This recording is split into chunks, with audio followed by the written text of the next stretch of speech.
Camila Souza chegou ao 28º andar da Varga Tower às 8h43 da manhã, com um portfólio de couro sintético que ela havia comprado na Feira da Liberdade por R$ 32 e um par de sapatos que a apertavam no dedão do pé desde a estação da Paulista. Ela havia acordado às 5, revisado suas anotações no metrô e repetido para si mesma 3 vezes que não havia motivo para nervosismo.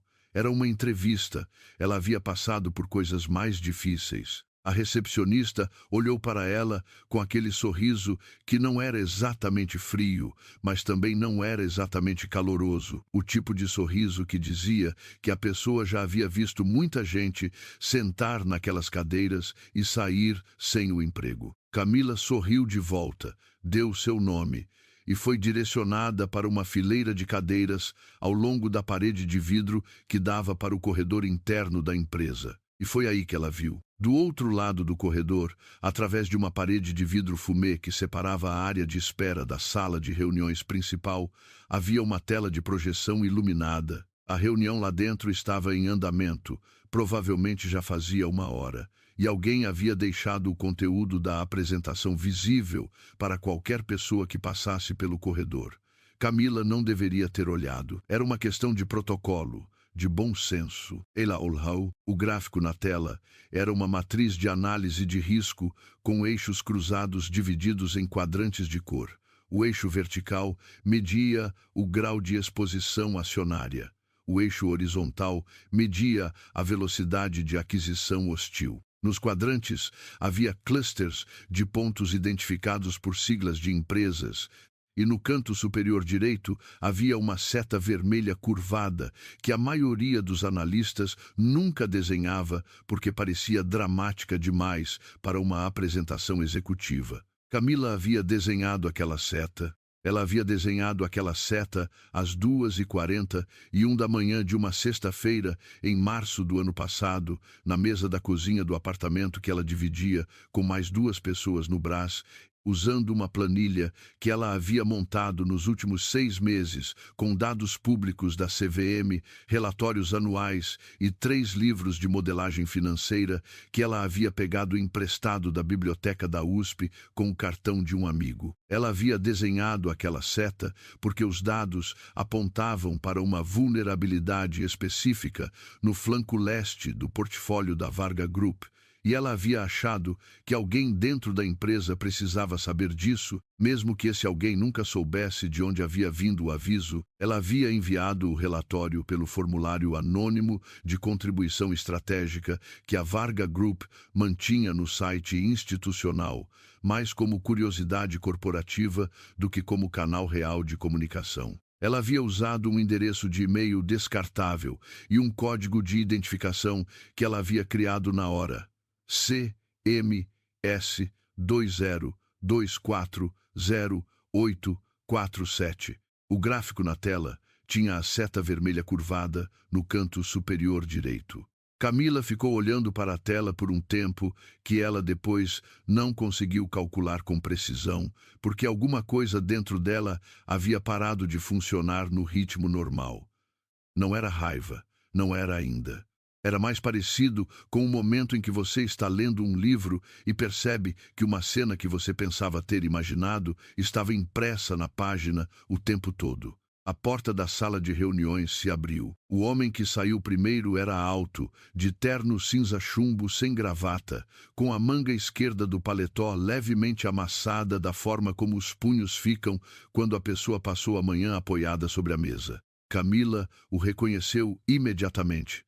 Não porque ela o admirava da forma que algumas pessoas admiram figuras de negócios, mas porque ela havia estudado a estrutura acionária da Varga Group com o mesmo nível de detalhe com que um engenheiro estuda a planta de um edifício, e o rosto de Heitor Varga aparecia em relatórios anuais, o suficiente para que ela soubesse o ângulo exato da linha do maxilar dele. Atrás dele veio uma mulher de blazer vinho, com cabelo preso que Camila reconheceu das fotos nos relatórios como Renata Meirelles, diretora de estratégia. E atrás de Renata vieram mais 4 pessoas que Camila não reconheceu, todos com a expressão de quem acabou de sair de uma discussão que ainda não havia terminado de verdade. Heitor Varga parou no corredor a talvez 3 metros de Camila e olhou para a recepcionista. A recepcionista apontou para a sala onde os candidatos à entrevista estavam sentados. Havia 4 candidatos além de Camila, todos de terno, todos com pastas maiores que a dela, todos com o tipo de postura que vinha de ter estudado em lugares onde a postura era considerada parte do currículo. Heitor Varga não foi para a sala de entrevistas. Ele ficou parado no corredor por um momento, olhando para os 5 candidatos com uma expressão que não era exatamente avaliativa. Era mais a expressão de alguém que estava procurando algo específico e não tinha certeza se estava naquele corredor ou não. O olhar dele cruzou com o de Camila por não mais do que 2 segundos. Renata se aproximou dele e disse algo em voz baixa. Ele não respondeu imediatamente. Depois disse, sem abaixar a voz o suficiente para que os candidatos não ouvissem: muda o formato da entrevista. Quero ver como eles trabalham, não como eles falam. O que aconteceu nos 40 minutos seguintes foi o seguinte: em vez de uma entrevista tradicional, os 5 candidatos foram levados para uma sala com um conjunto de dados reais, com os nomes das empresas substituídos por letras, e foram instruídos a identificar o maior risco estratégico nos dados dentro de 30 minutos, e depois apresentar a conclusão em 5 minutos, sem slides. Camila terminou em 22 minutos. Não porque ela fosse mais rápida, mas porque ela havia visto aquele tipo de estrutura de dados antes, na madrugada, na mesa da cozinha do Brás, e a resposta havia chegado antes mesmo de ela terminar de ler o conjunto completo. Quando chegou a vez dela de apresentar, ela foi ao quadro branco,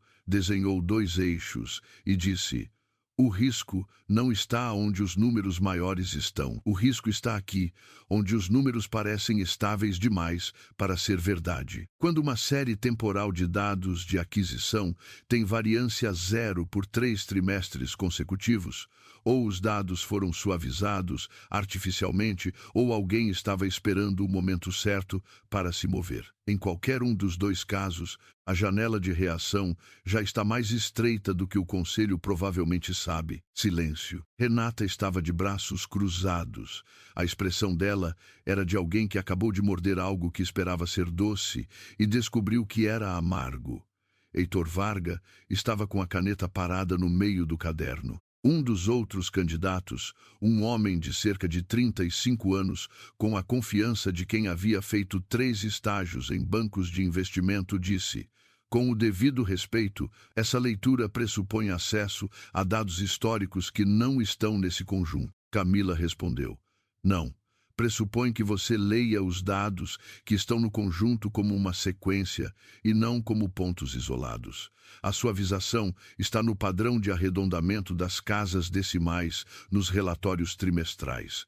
Alguém ajustou os números antes de inserir aqui. Heitor Varga fechou o caderno. Depois da apresentação, enquanto os outros candidatos conversavam em grupos de 2 na área de espera, Renata se aproximou de Camila e disse, com o tom de quem estava sendo prestativa: você foi bem, mas só para você saber, o processo considera muito o perfil acadêmico. A Varga tem um padrão de formação bastante específico. Camila respondeu: eu sei, está no site. Renata esperou um momento, como se esperasse que Camila completasse a frase com algo que soasse como desistência. Camila não completou. 40 minutos depois, a recepcionista chamou o nome dela. Heitor Varga estava sozinho na sala menor, sem os outros membros do painel. Ele tinha o currículo dela na mesa, uma única folha com muito espaço em branco, onde normalmente ficava a parte de formação acadêmica. Ele disse: você não tem diploma. Camila disse: não. Ele disse: e você achou que esse processo seletivo era para quê? Exatamente. Ela disse: para analista de inteligência estratégica. O anúncio listava diploma universitário como preferencial, não como obrigatório. Eu me inscrevi porque preencho os demais requisitos. Ele olhou para ela por um momento que ela não conseguiu classificar, e depois disse: "O que você identificou nos dados hoje? Você aprendeu onde?" Ela disse: "Com os dados, nas últimas 4 horas por dia, nos últimos 4 anos." Ele não disse mais nada por um instante.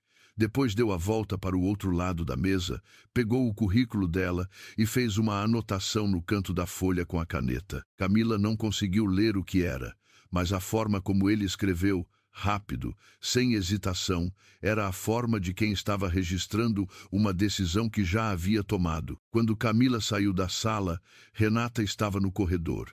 Os dois trocaram um olhar curto. Renata disse para Camila, em voz baixa, com o mesmo tom prestativo de antes: "Você teve uma performance muito boa para alguém sem base formal." Sério, havia algo na forma como ela disse isso, que era exatamente como um elogio deveria soar se o objetivo fosse fazer a outra pessoa sentir que havia chegado ao limite do que poderia alcançar. Camila disse: "Obrigada." E foi buscar sua bolsa. Na recepção, enquanto esperava o elevador, a recepcionista se aproximou com um crachá. Ela disse que o Sr. Varga havia pedido para entregar pessoalmente. Camila virou o crachá nas mãos. Na frente, o nome dela, a logo da Varga Group e o título que ela havia se candidatado. No verso, em um campo pequeno, que normalmente ficava em branco nos crachás de novos funcionários, o número de registro interno: CMS 202408447. O elevador chegou. Camila entrou, virou de frente para as portas de aço e ficou parada enquanto as portas se fechavam. O número no verso do crachá era o mesmo código que ela havia criado na hora, sozinha, na madrugada do Brás, quando havia enviado o relatório que estava na tela da sala de reuniões naquela manhã. Ele sabia. Ou havia descoberto, ou havia deduzido, e ela não sabia ainda se isso era uma contratação ou uma armadilha. Camila passou a primeira semana na Varga Group, aprendendo o que não estava escrito em nenhum manual. Aprendeu que a cafeteria do 12º andar servia café melhor que a do 28º, mas que aparecer na cafeteria errada nos primeiros 30 dias era sinalizar que você não conhecia a hierarquia informal da empresa. Aprendeu que as reuniões com Renata Meirelles sempre começavam com 5 minutos de conversa sobre algo irrelevante, e que esses 5 minutos eram o período em que Renata avaliava o seu nível de atenção. Aprendeu que Heitor Varga chegava às 7h10 da manhã, trabalhava até às 8 da noite, e que as pessoas que tentavam ser as últimas a ir embora, como forma de mostrar dedicação, eram as que ele menos promovia, porque ele achava que quem não sabia administrar o próprio tempo não conseguiria administrar nada mais. Aprendeu também que o gráfico da sala de reuniões não era mais falado por ninguém. Ela havia tentado, na segunda semana, acessar o arquivo original do relatório de análise estratégica que havia ficado visível na tela naquele primeiro dia. O sistema interno de documentos listava o relatório como de autoria de Renata Meirelles, com data de entrega em março do ano anterior. Sem coautores, sem referências externas. Camila ficou olhando para a tela por um longo momento e depois fechou o arquivo. Ela não tinha provas. Tinha a memória de uma madrugada e um número de registro em um crachá, e essas duas coisas juntas ainda não eram suficientes para dizer nada que não soasse como a afirmação de uma funcionária nova, sem diploma, tentando desacreditar a diretora de estratégia com 7 anos de empresa. Então ela trabalhou da forma que ela sabia trabalhar, que era com o tipo de atenção aos dados que as pessoas às vezes confundiam com intuição, mas que era, na verdade, o resultado de 4 anos de noites sem dormir. E foi exatamente isso que chamou a atenção de Heitor Varga, 3 semanas depois de ela ter começado, quando ela entregou uma análise de risco cambial para um projeto de expansão no México, que identificou uma janela de exposição de 16 dias que o modelo interno da empresa havia ignorado por estar usando uma série histórica curta demais. Ele havia lido o relatório em silêncio na reunião de segunda-feira, virado para Renata e dito: "Por que não vimos isso antes?" Renata havia dito, com uma fluência que só vinha de muita prática em responder perguntas difíceis, sem soar na defensiva. O modelo foi atualizado recentemente. Ainda estamos calibrando os parâmetros. Heitor havia dito: "Camila, você usou qual série histórica?" Camila havia dito: 15 anos. Os dados do Banco Central estão disponíveis publicamente. Ele havia fechado o caderno com a mesma decisão de antes e dito: "Inclui ela no projeto do México a partir desta semana." Renata havia sorrido. Era o tipo de sorriso que chegava um segundo tarde demais. Foi na quarta semana que Heitor chamou Camila para uma reunião que não estava na agenda. A sala era menor que a principal, sem janela para o corredor, com uma mesa de reunião para 6 pessoas que estavam ocupadas apenas por eles dois e um advogado que Camila não havia visto antes e que tinha uma pasta de documentos que parecia grossa demais para ser sobre o projeto do México. Heitor disse: "Vou ser direto porque é mais eficiente para os dois. Eu tenho um problema que não é de natureza financeira.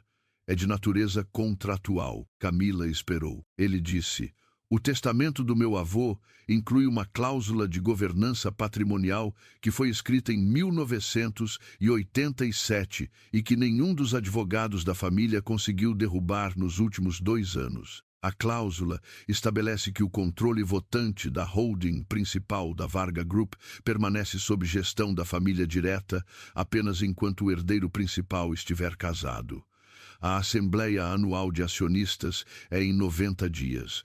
Se eu chegar à Assembleia sem cônjuge, um grupo de acionistas minoritários que está organizado há 18 meses vai usar essa cláusula para acionar uma reavaliação do controle votante e abrir espaço para uma oferta de aquisição que já está montada." Camila disse: "Por que está me contando isso?" Heitor disse: "Porque estou te oferecendo um contrato de 6 meses. Você assina como minha noiva para fins públicos e legais até a Assembleia. O contrato inclui remuneração equivalente a 24 meses do seu salário atual, pagos na assinatura. Inclui também um acordo de confidencialidade bilateral e uma cláusula de saída limpa ao término do período sem obrigações de nenhuma das partes." O silêncio que se seguiu tinha o peso específico de uma proposta que era ao mesmo tempo completamente absurda e completamente calculada. Camila disse: "Por que eu?" Ele disse: "Porque você não tem interesse emocional nenhum nessa empresa, além da sua função. Você não tem relação com nenhum dos acionistas. Você não tem rede de relações dentro da empresa que possa criar conflito de interesses. E porque você demonstrou, em menos de um mês, que consegue ler uma situação sem deixar que o que quer que esteja sentindo interfira no que precisa ser feito." Ela disse: "Isso é um elogio ou uma descrição de por que sou descartável?" Ele disse, sem desviar o olhar: "É a razão pela qual essa conversa faz sentido. Elogio ou não, depende de como você usar." Camila ficou olhando para a mesa por um momento. Depois disse: "Não." O advogado ergueu os olhos pela primeira vez. Heitor disse: "Pode me dar um motivo?" Ela disse: "Posso me dar vários, mas o principal é que eu estou aqui para trabalhar em análise estratégica, não para ser parte de uma solução jurídica para um problema de herança. Tenho interesse em provar meu valor pelo trabalho. Um contrato desse tipo coloca os dois no mesmo patamar de pessoas que têm razões para duvidar da minha presença aqui, e eu não quero trabalhar sob esse tipo de ruído." Heitor ficou olhando para ela por um momento com uma expressão que ela não conseguiu ler completamente, e depois disse: "Entendido. Obrigado pela honestidade." A reunião terminou. Camila voltou para sua mesa. Às 6 da tarde, quando ela estava no metrô de volta para casa, o telefone tocou com um número desconhecido. Era o advogado. Ele disse: "Senhora Souza, me desculpe o contato fora do horário. O senhor Varga pediu que eu verificasse com você a disponibilidade para uma segunda conversa amanhã cedo. Houve um desenvolvimento que ele acredita ser relevante para sua posição." Camila disse: "Que tipo de desenvolvimento?" O advogado fez uma pausa e disse: relacionado a um débito de financiamento registrado em nome de Eduardo Souza, com endereço na Rua Bresser, número. Camila fechou os olhos por um segundo. Era o endereço da oficina do pai. Ela chegou no dia seguinte, às 7 da manhã. O advogado tinha uma pasta nova. Dentro havia documentos de um financiamento que o pai de Camila havia assinado 18 meses antes para reformar a oficina e uma notificação de vencimento antecipado emitida 3 dias atrás por um fundo de crédito privado que havia adquirido a carteira do banco original. O vencimento era em 45 dias. O valor total com multas era o equivalente a pouco menos de 2 anos do salário de Camila. Ela disse: quem é o controlador do fundo? O advogado abriu um segundo documento. O fundo havia sido registrado 8 meses antes. A gestora administrativa constava como uma empresa de participações com sede em São Paulo. A empresa de participações tinha como sócia cotista uma holding cujo nome Camila não reconheceu. Mas havia um nome no conselho consultivo da holding que ela reconheceu: Renata Meirelles. Camila ficou olhando para o papel por um tempo suficiente para que o advogado perguntasse, com cuidado, se ela precisava de um momento. Ela disse: não. Onde está o contrato? Ela assinou na mesma tarde. Heitor Varga assinou na página seguinte sem cerimônia. O advogado recolheu os documentos com a eficiência de alguém que havia aprendido que momentos como esse funcionam melhor quando ninguém faz discurso. Quando o advogado saiu, Heitor disse: se houver alguma dúvida sobre os termos, em qualquer momento, fale diretamente comigo, não com a equipe jurídica. Camila disse: tenho uma dúvida agora. Ele disse: qual? Ela disse: o financiamento do meu pai.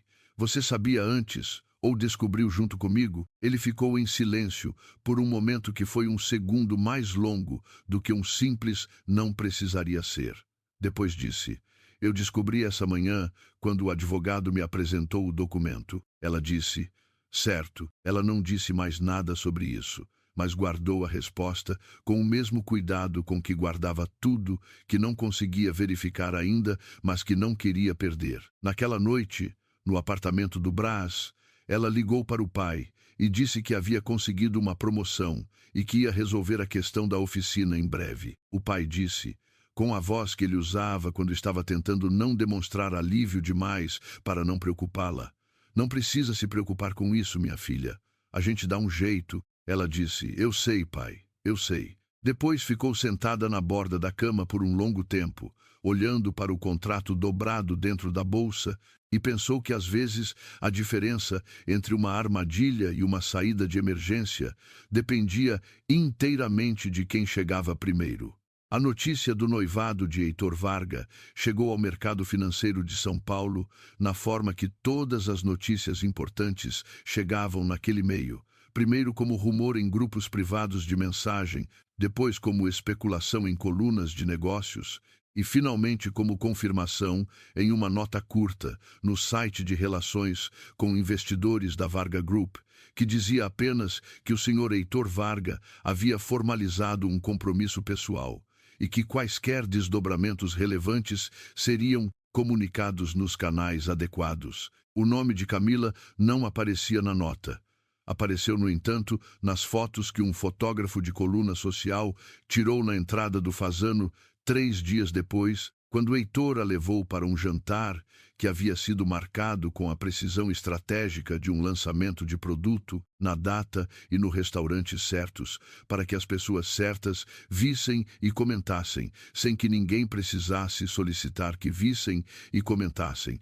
Camila havia passado o jantar inteiro com a sensação de que estava sendo lida por todos os outros presentes na sala, ao mesmo tempo em que precisava manter uma conversa que parecesse natural o suficiente para uma noiva. Heitor havia sido eficiente nisso também.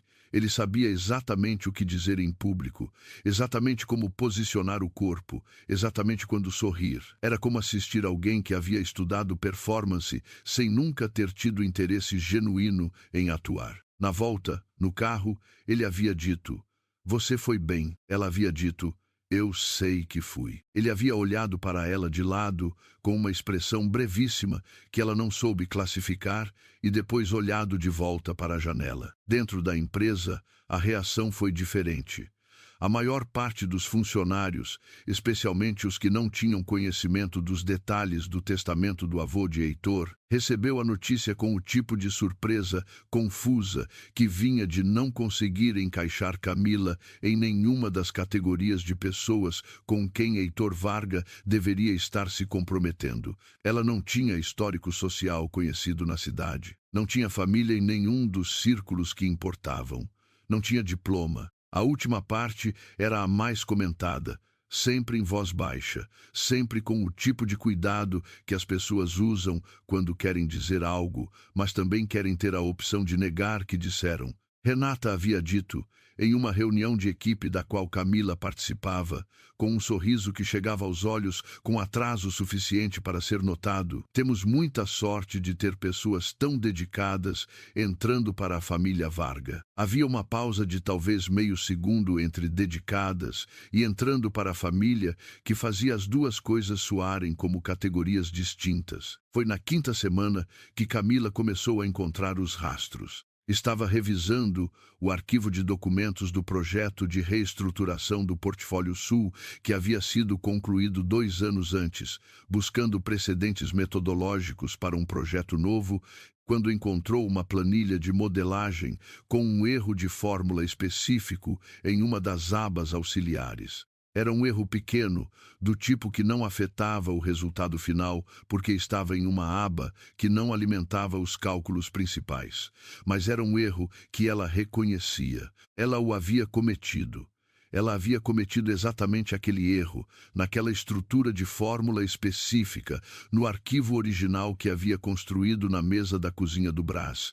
Ela havia descoberto o erro depois de enviar o relatório e havia ficado com uma sensação de frustração consigo mesma por dias. Ela havia pensado, na época, que era sorte que o erro estivesse em uma aba auxiliar e não nos cálculos centrais. Alguém havia copiado o arquivo dela, erro e tudo, e havia entregue como trabalho próprio. Ela ficou na frente da tela por um tempo e depois abriu mais 3 arquivos do mesmo período. Nos 3, havia estruturas de análise que ela reconhecia, metodologias que ela havia desenvolvido, formas de organizar os dados que eram específicas o suficiente para não serem coincidência. Não eram provas. Eram o tipo de coisa que provava algo para ela, mas que, apresentada a qualquer pessoa de fora, soaria como uma funcionária nova, afirmando que sabia fazer as coisas melhor que a diretora experiente, sem nenhuma documentação que sustentasse a afirmação. Ela precisava de outra coisa. Na semana seguinte, em uma reunião de alinhamento sobre o projeto de expansão no Chile, ela esperou o momento certo e disse: como quem está discutindo metodologia, o modelo de análise de risco que usamos aqui tem uma estrutura de quadrantes que eu acho muito eficiente. Você poderia me dizer, Renata, de onde vem essa abordagem? É um desenvolvimento interno ou tem alguma referência externa que eu poderia estudar? Renata disse sem hesitar: é uma metodologia que eu desenvolvi ao longo dos anos. Não tem referência bibliográfica específica. Heitor estava na reunião.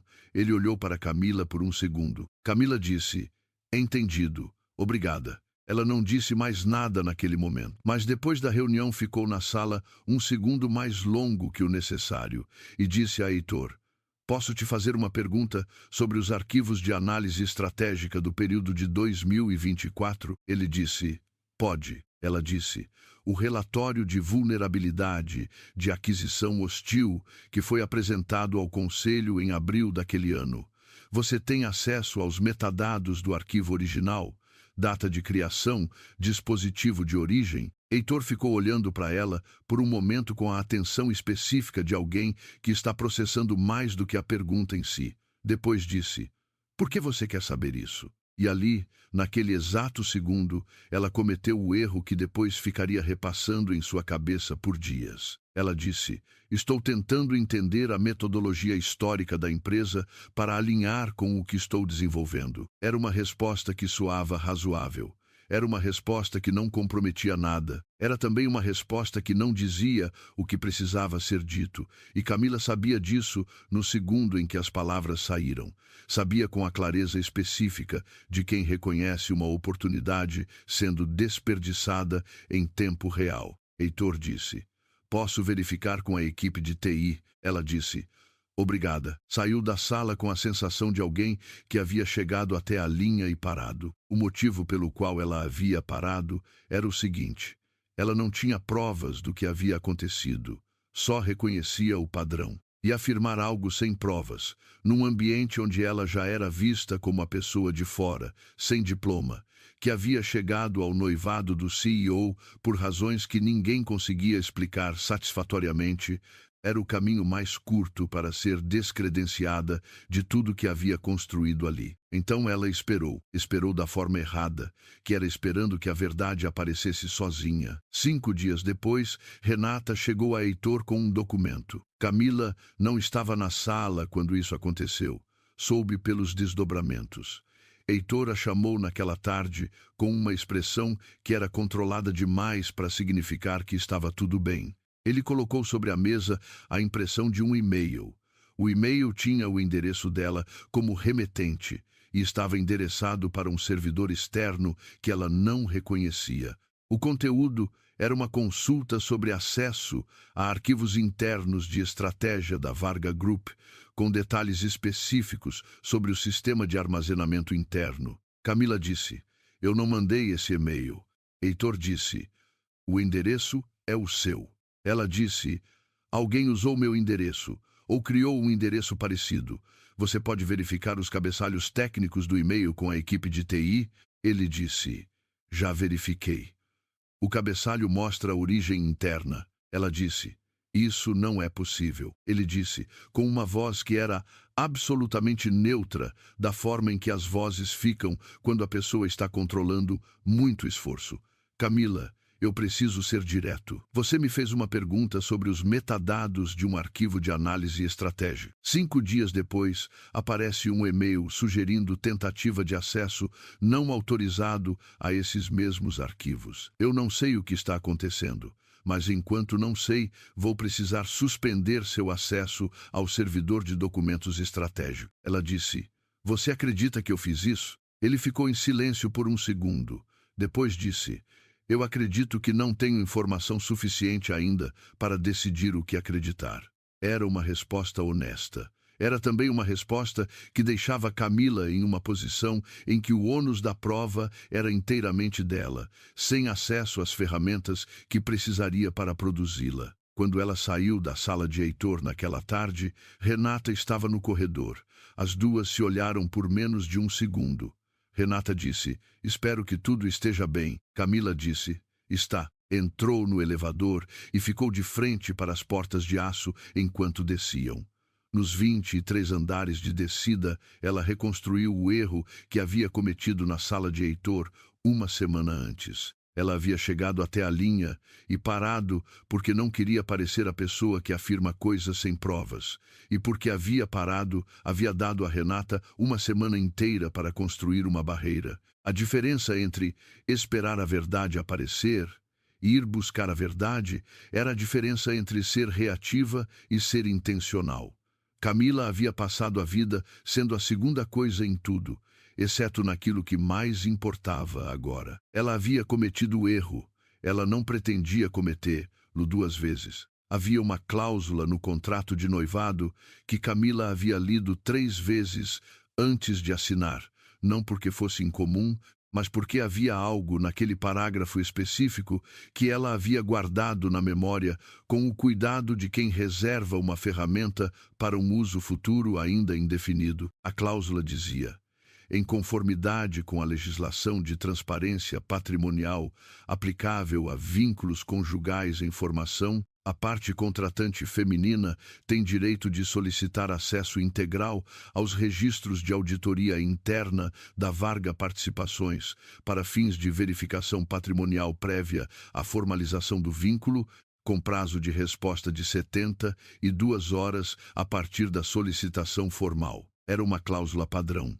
existia em contratos pré-nupciais de grandes famílias para proteger a parte com menos capital. O advogado havia passado por ela em 40 segundos durante a assinatura, descrevendo-a como protocolo de due diligence conjugal. Camila havia dito entendido e virado a página. Agora, sentada na mesa da cozinha do Brás às 11 da noite, com um caderno de anotações à sua frente e o contrato aberto no laptop, ela leu a cláusula pela quarta vez e pensou que havia uma linha muito estreita entre usar um instrumento legal para o propósito para o qual havia sido criado e usar um instrumento legal para um propósito adjacente que o criador não havia antecipado, mas a linha existia. E ela estava do lado certo dela. Ela escreveu a solicitação formal naquela noite. 3 páginas, linguagem técnica, referência à cláusula específica do contrato e ao artigo correspondente da legislação, pedindo acesso aos registros de auditoria interna do período de janeiro a dezembro do ano anterior, com ênfase nos metadados dos arquivos de análise estratégica entregues ao Conselho Consultivo no segundo trimestre. Enviou por e-mail ao advogado às 00:32. O advogado respondeu às 7:04 da manhã seguinte com uma confirmação de recebimento e um aviso de que o prazo de 72 horas começava a correr a partir daquela data. Heitor não entrou em contato. Renata ligou às 10 da manhã com o tom de quem está fazendo uma chamada de rotina. Camila, bom dia. Você tem 5 minutos para uma conversa rápida sobre o cronograma do projeto Chile, Camila disse. Tenho, Renata disse. Ótimo, pode passar na minha sala às 10:30. Camila disse que podia. Na sala de Renata, às 10:31, com a vista da Faria Lima atrás da janela, Renata disse: Camila, vou ser franca porque acho que você aprecia franqueza. A solicitação que você enviou esta manhã vai criar uma situação complicada. Não porque haja algo a esconder, mas porque o processo de auditoria interna envolve dados sensíveis de múltiplos projetos e abre precedente jurídico para solicitações futuras por outras partes. Eu gostaria de entender o que você está procurando especificamente. Talvez possamos resolver de forma mais direta. Camila disse: Estou procurando os metadados dos arquivos de análise estratégica do segundo trimestre do ano passado. Data de criação, dispositivo de origem, histórico de edições. Renata ficou em silêncio por 2 segundos completos. Para alguém que normalmente não deixava pausas não planejadas, 2 segundos era um intervalo que dizia algo. Renata disse: Posso perguntar por que especificamente esses arquivos? Camila disse: Due diligence patrimonial, como está descrito na solicitação. Renata disse: Camila. A forma como ela disse o nome tinha o peso de uma conversa que estava sendo redirecionada. Eu sei que você é inteligente, eu sei que você percebe coisas, e eu quero que você entenda que a posição em que você está agora, dentro da empresa, dentro da vida do Heitor, é uma posição que pode crescer muito ou que pode desaparecer muito rápido, dependendo de quais batalhas você escolhe travar. Era a declaração mais honesta que Renata havia feito desde que Camila havia chegado. Não era uma ameaça com disfarce de elogio desta vez. Era apenas uma ameaça. Camila disse: Eu entendo. Obrigada pela conversa. Saiu da sala de Renata e foi direto para o andar de TI. O servidor de armazenamento legado da Varga Group ficava em um rack no fundo da sala de infraestrutura do 10º andar.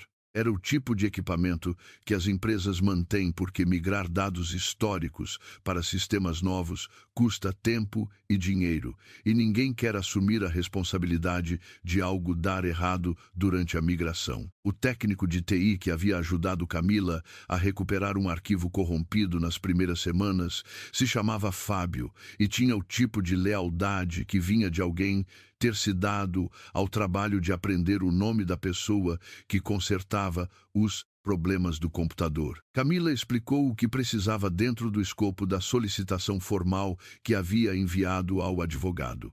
Fábio verificou a solicitação no sistema, verificou as autorizações e disse que podia ajudar. O arquivo original do relatório de análise de vulnerabilidade de aquisição hostil estava no servidor legado, com um número de versão que indicava ser a entrega original, não uma cópia posterior. Fábio puxou as propriedades do arquivo. Data de criação: 18 de março do ano anterior, às 2h41 da manhã.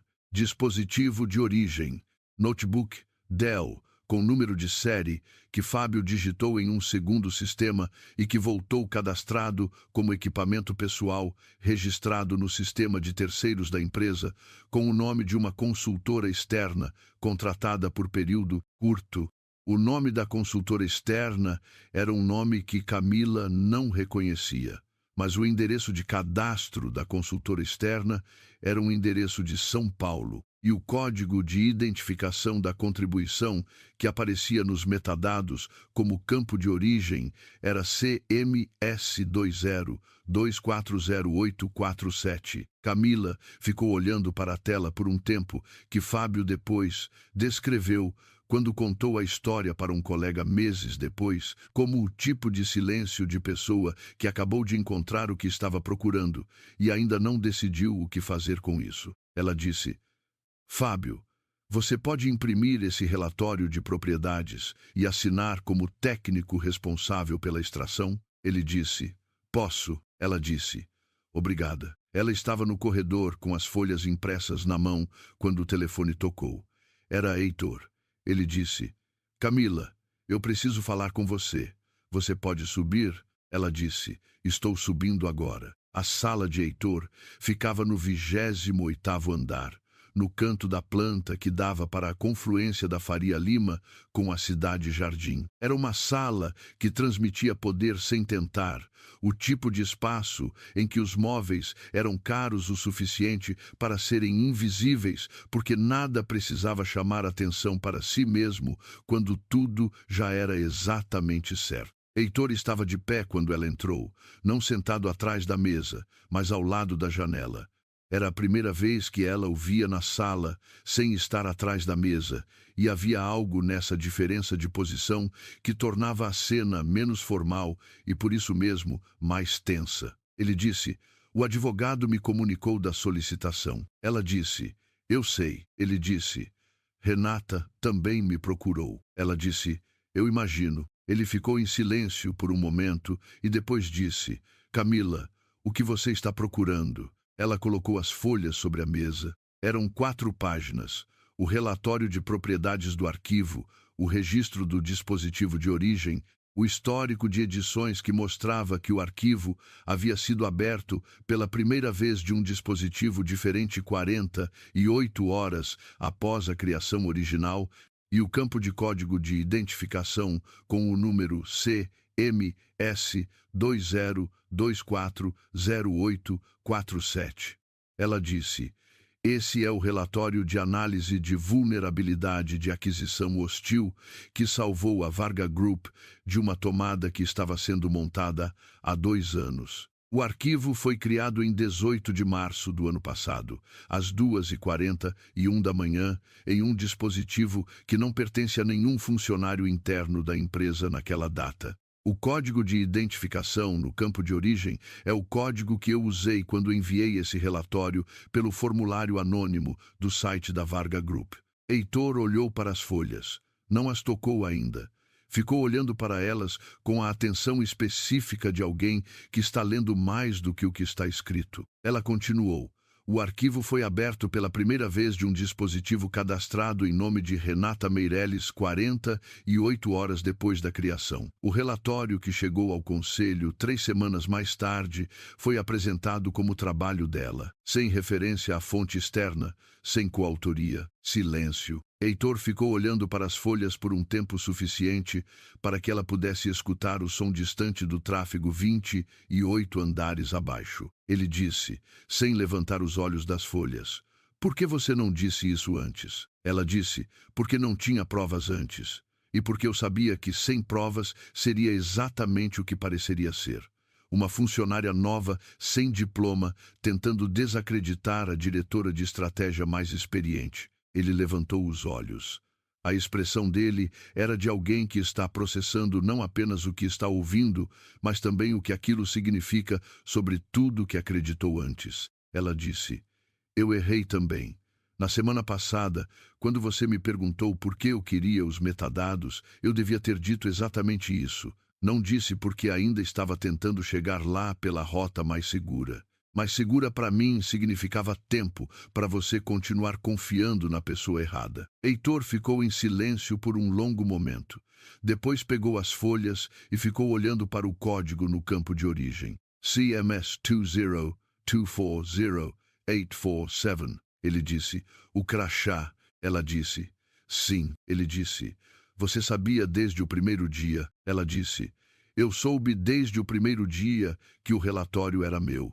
Não sabia quem havia feito o que foi feito com ele. Ele colocou as folhas de volta sobre a mesa com o cuidado de quem está colocando algo frágil em um lugar seguro. Ficou de costas para ela, olhando para a janela por 2 ou 3 segundos, que foram os mais longos que ela já havia passado em uma sala com outra pessoa. Depois disse: Renata está nesse prédio agora. Ela disse: eu sei. Ele disse: ela não sabe que você encontrou isso. Camila disse: não ainda. E ali, naquele exato momento, havia ainda uma empresa inteira que não sabia, um conselho que não sabia, uma assembleia há 42 dias que não sabia. Havia Renata em algum andar abaixo com 7 anos de construção e a certeza de que havia sido cuidadosa o suficiente. E havia Heitor Varga, de costas para a janela, com a vista da Faria Lima, atrás dele, segurando 4 folhas que haviam desfeito 7 anos de certeza em 10 minutos. Camila ficou parada no centro da sala, com as provas na mesa entre eles. E sem saber ainda se o que Heitor faria com aquilo seria defender a empresa, defender a mulher que havia passado 7 anos ao lado dele, ou defender a verdade. Ela não perguntou. Esperou. Heitor ficou de frente para a janela por um tempo que não foi longo, mas que pareceu longo, com as 4 folhas na mão, e depois virou e foi para a mesa. Ele não ligou para a Renata, ligou para o advogado. Disse: preciso de você aqui agora. Traga o contrato de prestação de serviços de Renata Meirelles e os registros de comunicação com o Conselho Consultivo do 2º trimestre do ano passado. Desligou e disse para Camila: senta. Ela sentou. Ele sentou do outro lado da mesa, não na cadeira de diretor, mas na cadeira lateral, o que os colocava no mesmo nível, e ficou olhando para as folhas com uma atenção que era diferente da atenção de antes. Antes, ele estava processando. Agora, ele estava planejando. Disse: eu preciso entender uma coisa antes de qualquer passo. O relatório que você enviou pelo formulário. Você fez sozinha? Ela disse. Sozinha, ele disse. Em quanto tempo? Ela disse. 6 meses de coleta de dados, 3 semanas de modelagem, 2 dias de redação. Ele ficou em silêncio por um momento e disse, com dados públicos. Ela disse, e 3 livros de biblioteca. Algo passou pela expressão dele que ela não conseguiu nomear completamente, mas que tinha a textura de uma recalibração, o tipo de ajuste que uma pessoa faz quando percebe que havia subestimado não a magnitude de uma coisa, mas a direção inteira de onde ela havia vindo. O advogado chegou em 22 minutos. Trouxe os documentos solicitados e uma expressão de alguém que havia passado o caminho tentando reconstruir mentalmente porque esses 2 conjuntos de documentos específicos haviam sido pedidos juntos. Heitor colocou as folhas de Camila ao lado dos documentos do advogado e ficou olhando para os 2 conjuntos por um momento. Depois disse, marque uma reunião com Renata para daqui a 1 hora, sala 4. Diga que é sobre o projeto Chile. O advogado disse, com quem na sala? Heitor disse, só eu. Você fica do lado de fora. Camila entra 5 minutos depois de Renata. O advogado abriu a boca, fechou e saiu para marcar a reunião. Camila disse, você tem certeza de como quer fazer isso? Heitor disse, você tem uma sugestão? Ela disse, sim, deixa ela falar primeiro. Não mostre os documentos de imediato.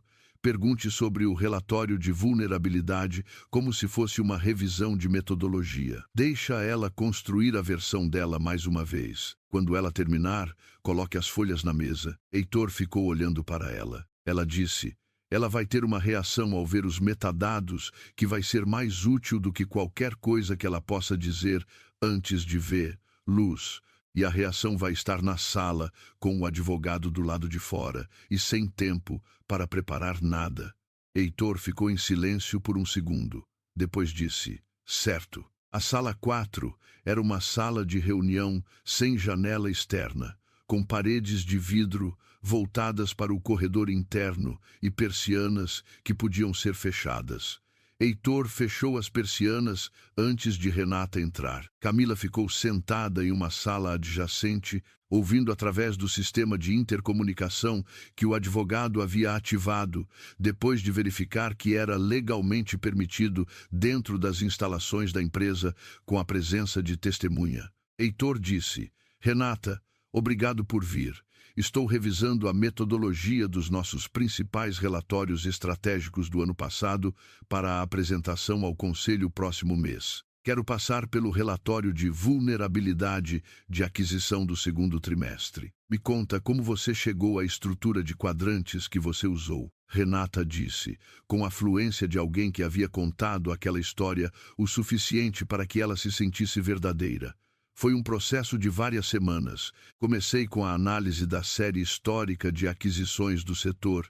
Depois cruzei com os dados de posicionamento acionário dos principais fundos que estavam se movimentando naquele período. A estrutura de quadrantes surgiu como forma de visualizar a intersecção de velocidade e exposição de forma que o Conselho conseguisse entender sem precisar de formação técnica específica. Heitor disse: você tem os arquivos de rascunho do processo? Pausa de 1,5 segundos. Renata disse: os rascunhos intermediários geralmente não são mantidos no servidor. É uma questão de gestão de espaço. Heitor disse: entendo. Uma pausa. Renata, você sabe o que é um campo de metadados de origem em um arquivo de sistema? Silêncio de 2 segundos. Renata disse: sim. Heitor disse: o arquivo original do relatório de vulnerabilidade tem um campo de metadados de origem que registra um código de identificação externo, CMS20240847. Você pode me dizer o que é esse código? O silêncio que se seguiu foi diferente dos outros silêncios. Era o silêncio específico de alguém que sabe que a resposta que vai dar vai soar diferente de qualquer resposta que deu antes. Renata disse: deve ser um código de sistema. O setor de TI, às vezes, insere identificadores automáticos nos arquivos. Heitor disse: eu verifiquei com o TI, não é um código de sistema. Uma pausa. O mesmo código aparece como identificação de uma contribuição anônima recebida pelo formulário externo do site da Varga Group em março do ano passado. A contribuição é um relatório de análise de vulnerabilidade de aquisição hostil. A data de criação do arquivo original no servidor legado é 18 de março, às 2h40 e 1 da manhã. O dispositivo de origem não pertence a nenhum funcionário interno da empresa. O silêncio que veio depois era diferente de todos os anteriores. Era um silêncio que tinha textura, que tinha peso, que tinha a qualidade específica de algo que estava sendo reconstruído por alguém que finalmente entendia que a estrutura havia cedido. Camila entrou na sala. Renata virou a cabeça. Por um segundo, a expressão dela foi a expressão mais honesta que Camila havia visto no rosto de qualquer pessoa desde que havia chegado àquela empresa. Foi a expressão de alguém que havia calculado errado a variável mais importante do problema. Depois a expressão se reorganizou e Renata disse, com uma voz que recuperou a estabilidade mais rápido do que deveria ser possível: Camila enviou um formulário anônimo com alguns dados brutos interessantes. Eu desenvolvi a análise a partir dali. Transformar dados brutos em um relatório executivo é o trabalho da análise estratégica. Camila colocou as 4 folhas na mesa. Disse: Os dados brutos que você menciona incluem a seta vermelha curvada no quadrante superior direito, a estrutura de eixos cruzados, a nomenclatura de clusters por sigla, e um erro de fórmula específico em uma aba auxiliar que está presente tanto no arquivo original quanto no relatório entregue ao Conselho. Erros de fórmula não são dados brutos, são assinaturas. Renata ficou olhando para as folhas. Heitor disse: Renata, ela disse, com a voz um tom mais baixa. Eu precisei de um resultado entregável dentro de um prazo impossível. Os dados que chegaram pelo formulário eram excepcionais. Eu não sabia de onde vinham. Eu desenvolvi em cima do que havia. Heitor disse: Você entregou ao Conselho como trabalho seu. Renata disse: Foi trabalho meu. O relatório final foi meu. Heitor disse: O campo de metadados de origem discorda. Renata ficou em silêncio por um momento. Depois disse, com a qualidade de alguém que está mudando de estratégia em tempo real: Heitor, você sabe o que acontece se isso sair desta sala antes da Assembleia. Qualquer questionamento sobre a equipe estratégica agora, qualquer instabilidade interna, vai ser usado pelo grupo minoritário exatamente da forma que eles precisam. Você quer resolver isso aqui ou quer criar combustível para eles? Era uma ameaça embrulhada em raciocínio estratégico. Era também, Camila reconheceu, a ameaça mais inteligente disponível para Renata naquele momento, porque era verdadeira. Heitor ficou em silêncio por um momento suficientemente longo para que o raciocínio de Renata pudesse pousar na sala. Camila disse: Posso responder? Heitor disse: Pode. Ela disse, olhando para Renata: A instabilidade que você está descrevendo já existe. Você a criou quando entregou um relatório que não era seu ao Conselho. A questão não é se isso vai criar ruído. A questão é quem controla o ruído e quando. E agora temos 3 opções. Renata ficou olhando para ela. Camila disse: A primeira, você sai da empresa voluntariamente com um acordo de confidencialidade e uma separação sem exposição pública. O Conselho recebe uma explicação de reestruturação estratégica. Nada chega ao mercado antes da Assembleia. A segunda, isso vai para o jurídico, começa um processo de investigação interna, e as chances de conter o ruído antes da Assembleia caem para perto de 0. A terceira, você usa as informações que tem sobre os movimentos do grupo minoritário como moeda de troca para uma saída negociada que protege a todos. Renata ficou olhando para Camila com a expressão de alguém que está avaliando, pela primeira vez, o tamanho real do que está na frente dela. Disse: Você tem 30 anos. Camila disse: 28. Uma pausa. Renata disse: Opção 3. O acordo foi redigido pelo advogado nas 3 horas seguintes. Renata entregou, em troca de uma saída limpa, com acordo de indenização padrão e sem processo, um mapeamento detalhado dos movimentos do grupo acionário minoritário que estava preparando a oferta de aquisição, incluindo os contatos internos que haviam sido alimentados com informação privilegiada ao longo de 18 meses.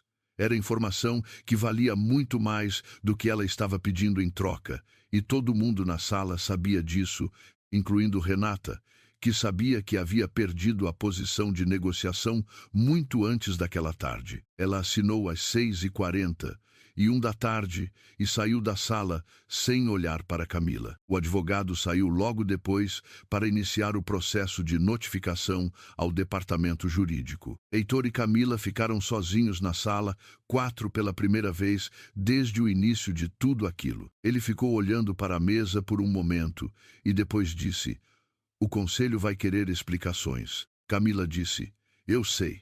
Ele disse: Eles já estão insatisfeitos com a notícia do noivado. Quando souberem que a diretora de estratégia saiu 3 semanas antes da Assembleia, vão usar isso. Ela disse: Eu sei disso também. Ele disse: Você tem alguma ideia de como contornar? Ela disse: Tenho. Uma pausa. Mas essa solução tem um custo para você que você pode não querer pagar.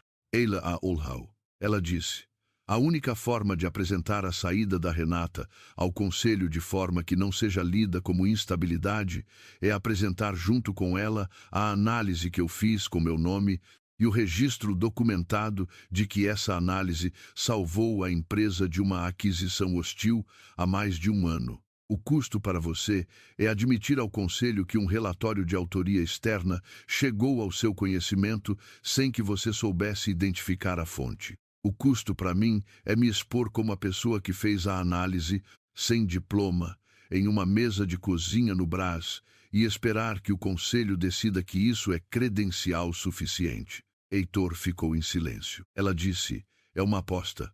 Pode dar certo ou pode dar completamente errado, dependendo de como o Conselho decide reagir. Ele disse, e se der errado? Ela disse, se der errado, você perde capital político com o Conselho antes da Assembleia, e eu saio da empresa sem a posição, mas com o acordo financeiro que já foi pago. Nos dois casos, você tem o mapeamento dos movimentos do grupo minoritário que Renata entregou, que é o ativo real aqui. Ele ficou olhando para ela por um longo tempo. Depois disse, você calculou tudo isso antes de entrar nessa sala. Ela disse, calculei. Ele disse, e você ainda está me dando a escolha. Ela disse, sim. Ele ficou em silêncio. Depois levantou e foi até a janela, de costas para ela, com a mesma posição de quando ela havia entrado na sua sala com as 4 folhas. Ficou olhando para a Faria Lima por um momento. Disse, marca a reunião com o Conselho para amanhã de manhã. Ela disse, certo. Ele disse, sem virar. E Camila? Ela disse, sim. Ele ficou em silêncio por um segundo. Depois disse, você deveria ter dito no primeiro dia. Ela disse, eu sei. Ele disse, por que não disse? Ela disse, porque eu sabia que sem prova era a palavra de uma mulher sem diploma contra a palavra de uma diretora com 7 anos de empresa. E eu também sabia que se eu dissesse e não fosse acreditada, eu perdia a única chance de provar. Ele ficou em silêncio. Depois disse, isso é calculado. Ela disse, sim. Ele disse, e honesto. Ela disse, as duas coisas podem ser verdadeiras ao mesmo tempo. A reunião do conselho aconteceu no dia seguinte, às 8 da manhã, na sala principal do 28º andar, com 9 membros presentes e 2 participando por videoconferência. Heitor apresentou a análise de vulnerabilidade de aquisição com o nome de Camila na capa, com o registro de metadados documentado e com uma linha no final que dizia que a Varga Group havia operado por mais de um ano com base em uma análise produzida por alguém de fora da empresa, que a empresa havia depois contratado e que havia continuado produzindo trabalho da mesma qualidade desde então. Um dos membros do conselho disse, ela não tem diploma universitário. Heitor disse, não. O mesmo membro disse, e o relatório que salvou a empresa foi produzido por ela. Heitor disse, sim, silêncio. Outro membro disse, qual é a proposta para a posição dela daqui para frente? Heitor disse, diretora de inteligência estratégica, com remuneração equivalente ao nível executivo. O primeiro membro disse, e o noivado? Heitor disse, é um assunto pessoal. O membro disse, que tem implicações contratuais para a holding. Heitor disse, que serão gerenciadas adequadamente. Houve uma rodada de perguntas que durou 40 minutos e que Camila respondeu diretamente quando era sobre o trabalho e que Heitor respondeu quando era sobre estrutura corporativa. Ao final, o presidente do conselho pediu uma pausa de 15 minutos para deliberação interna. Camila e Heitor ficaram no corredor lado a lado, sem falar, com a vista do terraço aberto ao fundo. Heitor disse, sem olhar para ela, se eles votarem contra, o acordo financeiro do contrato permanece integralmente válido. Ela disse, eu sei. Ele disse, você ficaria bem. Ela disse, eu sei disso também. Ele disse, isso não é uma pergunta sobre se você ficaria bem. Ela ficou em silêncio por um momento. Depois disse, então o que é? Ele disse, é uma observação de que você estruturou tudo para que, independente do resultado, você não dependesse do resultado. Ela disse, é a única forma de tomar decisões boas. Ele virou a cabeça para ela. A expressão dele era a expressão mais aberta que ela havia visto desde que o conhecia. O tipo de expressão que as pessoas têm quando param de administrar o que estão mostrando e simplesmente mostram. Disse, você faz isso comigo também? Estrutura tudo para não depender de como eu reajo. Ela ficou em silêncio por um segundo. Disse, no começo sim. Ele disse, e agora? Ela disse, agora é mais complicado. Ele ficou olhando para ela por um momento, e havia algo nesse olhar que era diferente de todos os olhares anteriores, que tinham sido os olhares de um homem avaliando uma situação. Esse era o olhar de alguém que estava avaliando uma pessoa e que havia descoberto que a avaliação havia ficado mais difícil do que havia antecipado. Disse, o contrato termina em 62 dias. Ela disse, eu sei. Ele disse, eu sei que você sabe. Ficaram em silêncio por um momento. Ela disse, você está me fazendo uma pergunta que não está fazendo. Ele disse, estou. Ela disse, então faz. Ele ficou olhando para ela por um segundo que tinha o peso específico de uma decisão sendo tomada e disse, quando o contrato terminar, você ainda vai querer estar aqui. Ela ficou em silêncio por um momento. Depois disse, depende. Ele disse, do quê? Ela disse, de como você vota quando as coisas ficam difíceis. Eu vi hoje. Mas hoje havia um conjunto de documentos na mesa que tornavam a decisão mais fácil. Ele disse, e se não houvesse os documentos? Ela disse, essa é a pergunta certa. Ele ficou em silêncio.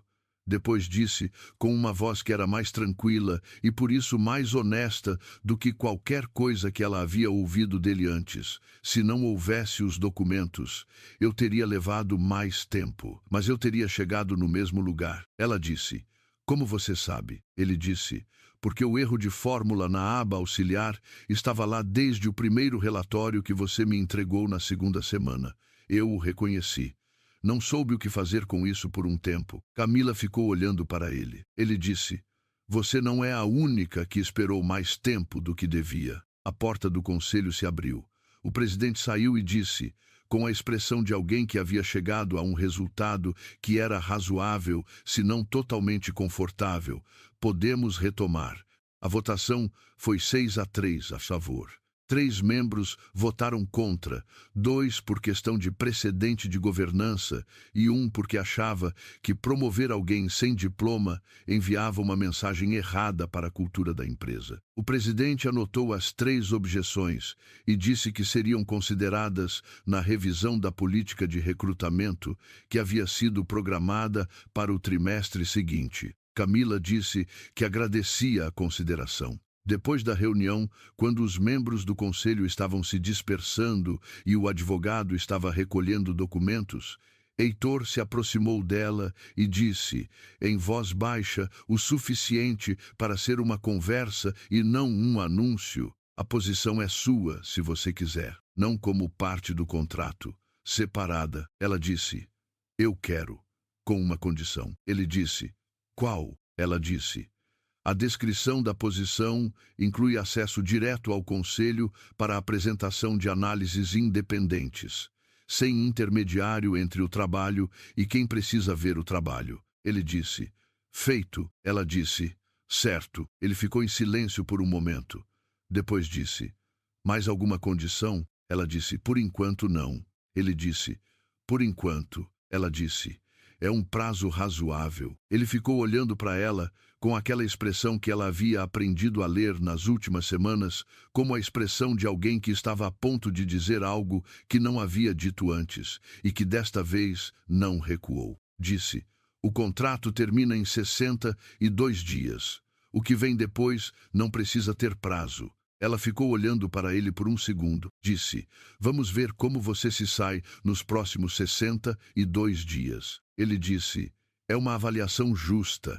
E havia algo na forma como ele disse isso, com o tipo de leveza que ele usava raramente, que parecia a primeira coisa verdadeiramente leve que ela havia ouvido dele desde que havia entrado naquele prédio pela primeira vez, com o portfólio de couro sintético e os sapatos que apertavam o dedão do pé. 3 semanas depois da Assembleia Anual de Acionistas, que transcorreu sem os sobressaltos que o grupo minoritário havia planejado, uma vez que a empresa chegou à reunião com um mapeamento completo dos movimentos deles e os neutralizou antes mesmo da votação, Camila estava em uma mesa de reunião nova, maior, no 28º andar, com uma janela que dava para a Faria Lima, quando chegou um e-mail do departamento jurídico com o assunto renovação ou encerramento contratual, prazo em 7 dias.